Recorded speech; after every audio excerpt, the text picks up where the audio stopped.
नमस्कार, आप देख रहे हैं गणतंत्र न्यूज। आखिरकार 6 दिन बाद टूटी भूख हड़ताल। रांची में 3 मीटिंग छोड़कर आए शहजादा अनवर तथा विधायक अंबा प्रसाद ने भूख हड़तालियों को समझाकर भूख हड़ताल तोड़वाया। पीवीयूएनएल प्रबंधन के खिलाफ अपनी मांगों को लेकर भूख हड़ताल पर बैठे विस्थापित प्रभावित अधिकार समिति की लगातार 6 दिनों से चल रही भूख हड़ताल को आज तोड़ा गया, जिसमें स्थानीय विधायक अंबा प्रसाद ने पीवीयूएनएल प्रबंध से समिति के सदस्यों के साथ वार्ता कर कुछ मांगों को पूरा कराकर भूख हड़ताल तोड़ने के लिए 6 दिनों से भूख हड़ताल में बैठे 94 लोगों को मनाया।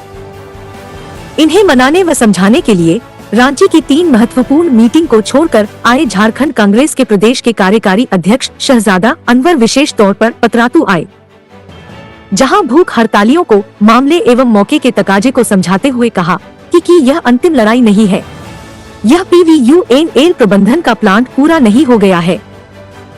न ही इन्होंने हम लोगों को धोखा देकर कंपनी चालू कर प्रोडक्शन चालू कर दी है। 6 दिन हो चुका है भूख हड़ताल करते हुए। किसी भी भाई बहन को कुछ हो जाएगा तो इसका खामियाजा कौन भुगतेगा? अभी हम सबको बहुत ही विवेक से काम करना है, भावना में बहकर नहीं। इसीलिए आप लोग बात को समझते हुए अपनी मिली हुई मांगों के साथ भूख हड़ताल समाप्त करें। विधायक अंबा प्रसाद अपनी पूरी जिम्मेवारी का निर्वहन पूरी ईमानदारी से कर रही है।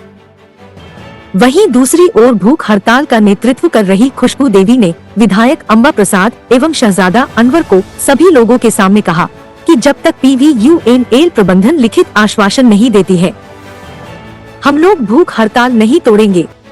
जबरदस्ती करने पर फिर मैं कभी नजर नहीं आऊंगी। वहीं पीवीयूएनएल प्रबंधन की ओर से कहा गया कि कंपनी जॉब प्रोडक्शन और ऑपरेशन में आएगी उस समय यही के लोगों को उनकी योग्यता के अनुसार और कंपनी के जरूरत के अनुसार एजेंसीज में काम पर रखा जाएगा। वही एक बात उन्होंने जोर देकर कहा कि विस्थापितों की जो मांग है कि जमीन के बदले उन्हें नौकरी पर रखा जाए, तो उन्होंने स्पष्ट कहा कि जमीन हमने झारखंड सरकार से लिए हैं, अतः हम किसी भी प्रेशर में बाध्य नहीं है कि उसके बदले उन्हें नौकरी दें, लेकिन क्षेत्र में विस्थापितों को पहली प्राथमिकता दी जाएगी। एजेंसीज में काम पर रखा जाएगा कंपनी के जरूरत और क्षेत्र के लोगों की योग्यता अनुसार। किसी का अगर कोई तरह का नुकसान हो गया, इसका खामियाजा इसको कौन पूरा करेगा? इसको इस वजह से हम ये कहना चाहते हैं कि बहुत ही बुद्धि और विवेक के साथ में काम करना है, भावना में नहीं, ये विवेक से। और विवेक का तकाजा ये है कि हमको कोई न कोई इसका निराकरण जो है इसका निकालना है। आदमी तो यहाँ पर हुल देने वाला बोलेगा कि नहीं रहो, भूतेगा कौन यहाँ पर? कल होकर के मेरा कोई एक बेटा भतीजा भाई बहन को किसी तरह कोई बात हो जाएगा, उसका कौन भुगतान भुगतेगा? इस वजह से नहीं, यहाँ पर माननीय विधायक महोदया हैं यहाँ पे, और बहुत ही जिम्मेदारी के साथ में अपने दायित्वों का निर्वहन ये भी कर रही हैं। और हम लोग भी यहाँ पर आए हैं, हम कोई पॉलिटिकल माइलेज लेने के लिए यहाँ पर नहीं आए हुए हैं। 3 मीटिंग थी रांची में, उस मीटिंग को पोस्टपोन करके यहाँ पर इसीलिए आए हुए हैं कि हमको प्रदीप जी ने फोन किया था, खुशबू जी ने फोन किया था, और इस बात की चिंता है कि आज 6ठा दिन है। बोलना आसान है, एक दिन हम लोग रोजा के दिन में रखते हैं, ये उसमें आदमी जो है शाम को अफ्तार के वक्त में परेशानी हो जाती है। 6 दिन जो है लगातार आप उपवास में हैं, बिना अन्न जल ग्रहण किए हुए, ये बहुत ही गंभीर बात है, ये बहुत ही गंभीर बात है। इसलिए आप लोग से हमारा आग्रह है, जितने लोग भी हमारे भाई बहन हैं उनसे हमारा आग्रह है कि ये अंतिम नहीं है, ये अंतिम नहीं है। ऐसा नहीं है कि एनटीपीसी का सारा काम हो गया, कमीशन हो गया, पावर जनरेट कर रहा है, सारा कुछ हो गया, अब कुछ बचा हुआ नहीं, अब चिड़िया चुग गई खेत, अब पछताए क्या होता है? ऐसी बात तो है नहीं। ये तो ऑनगोइंग प्रोसेस है, और इसका जो है एनटीपीसी का काम जो है चल रहा है, कंटिन्यू है, कंस्ट्रक्शन के ये में है, इसका मैकेनिकल काम या सिविल काम जो है चल रहा है। ऐसा भी नहीं कि हमको धोखा दे करके या फ्रॉडबाजी करके अपना सब काम वो ये निकाल लिया है, ऐसा नहीं है। तो इस वजह से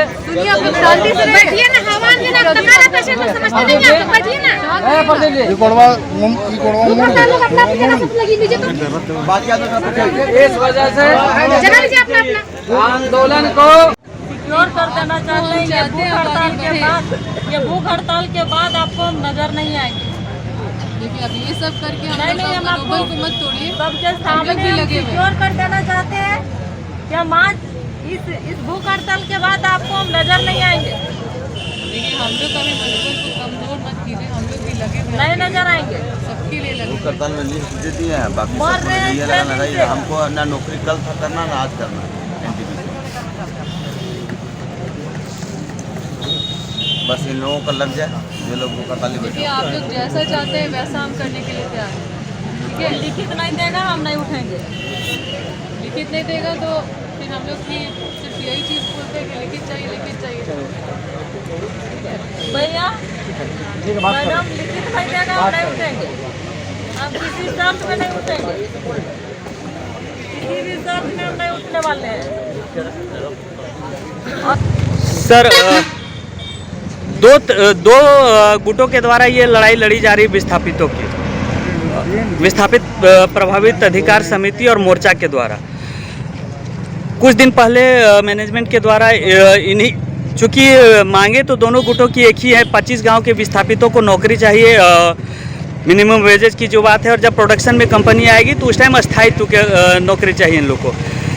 मैनेजमेंट ने एक की बात मानी तो आपके हिसाब से क्या वो दूसरे गुट की मांग पूरी नहीं हुई?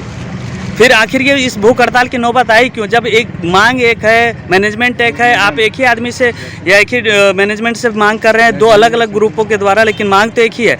और जब एक की मांग पूरी हो गई तो स्वतः दूसरे की पूरी हो जानी चाहिए। आपका इसमें क्या कहना है? बिल्कुल होनी चाहिए मांग पूरी।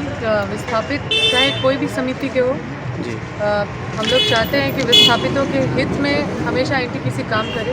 जी। और हम लोग सिर्फ एक समिति को नहीं हम लोग नेतृत्व कर रहे हैं, हम लोग पूरे क्षेत्र का नेतृत्व कर रहे हैं। जी तो बिल्कुल। जितने भी विस्थापित हैं क्षेत्र में, कोई भी हमारे पास आते हैं, इन लोगों ने बुलाया तो हम यहाँ आए, कोई भी बुलाएंगे तो हम वहाँ पे भी जाने का काम करेंगे, उनके लिए भी बात रखने का काम करेंगे।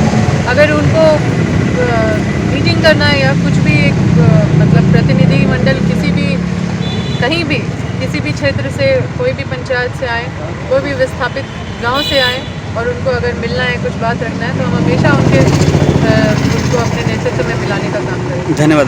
सर, आप बड़े भाई हैं, गार्जियन हैं पूरे क्षेत्र में, आप सबकी समस्याओं से रूबरू हुए और आप आए, हम लोग इसके लिए आपको धन्यवाद ज्ञापन करते हैं। मेरा सवाल फिर वही है कि जब एक समिति, एक ग्रुप की मांग पूरी हो गई, मैनेजमेंट ने मांग पूरी कर ली, तो फिर इस भूख हड़ताल की नौबत आई ही क्यों? ऐसा क्या मांग था इन लोगों का जो मैनेजमेंट के द्वारा नहीं पूरा किया गया? आखिर वही 25 गांव के विस्थापित है, वही 3-4 मांगे हैं जो उन लोगों ने मांगी थी और उनकी मांगे पूरी हो चुकी हैं, फिर ऐसी नौबत क्यों आई सर? आपके प्रश्न पर ही हमको आपत्ति है। पहले हमको ये बताया जाए कि किसने कहा कि सारी मांगों की पूर्ति हो गई? सब मांग मिल गया जी, सारा मांग मिल गया? नहीं मिला सर। ये जो विस्थापितों की जो जेन्युइन मांग है, जो जेन्युइन ग्रीवांसेस हैं, जी। उसको लिखित तौर पर जो है विस्थापितों को नहीं दिया गया है, तो मांग मानने की बात कहाँ है? सिर्फ आई वॉश की बात थी। और दूसरी बात, आपका जो एक बहुत बड़ा प्रश्न है जो आप कह रहे हैं कि अगर एक समिति से बात हो गई तो दूसरी समिति क्या हो सकते थे? देश के अंदर में और राज्य के अंदर में बहुत सारे सरकारी और गैर सरकारी के प्रतिष्ठानों में अपनी अपनी मांगों को लेकर के आंदोलन होते रहे हैं और आज भी आंदोलन चलता रहा है। और आपकी जानकारी में मैं इजाफा कर दूं कि चाहे हटिया की बात हो, चाहे जमशेदपुर की बात हो, चाहे आपका बोकारो स्टील की बात हो, यानी इस तरह के बहुत सारे प्रतिष्ठानों में जो है अलग अलग संगठन जो है अपने अपने हिसाब से आंदोलन करते हैं। एक मांग और एक उद्देश्य होने के बावजूद भी कई बार जो है कुछ डिफरेंसेस ऑफ ओपिनियन रहते हैं, जिसके वजह से जो है अपने अपने तरीके से लोग बात करते हैं। और सच को सच बोलना चाहिए। कई जगह जो है राजनीतिक बाध्यताएं भी होती हैं। हम यहाँ पर ये कहना चाहते हैं कि हम लोग पूरी ईमानदारी के साथ में इस समस्या का निराकरण करना चाहते हैं और इस वजह से हम लोग लगातार विनम्रता पूर्वक जो है अपनी बातों को, हमारे जो यहाँ पर विस्थापित रैयत है वह उस बात को रख रहे हैं। अगर गंभीरता के साथ में NTPC पहल करके उस बात का अगर निराकरण करने के लिए गंभीरता के साथ आगे बढ़ती है तो बहुत अच्छी बात है, उसमें कहीं कोई संकीर्ण बात नहीं है। चलिए, थैंक यू सर। गणतंत्र न्यूज की और वीडियो को देखने के लिए चैनल को सब्सक्राइब करें और सीधा नोटिफिकेशन पाने के लिए बेल आइकॉन को ऑन करें।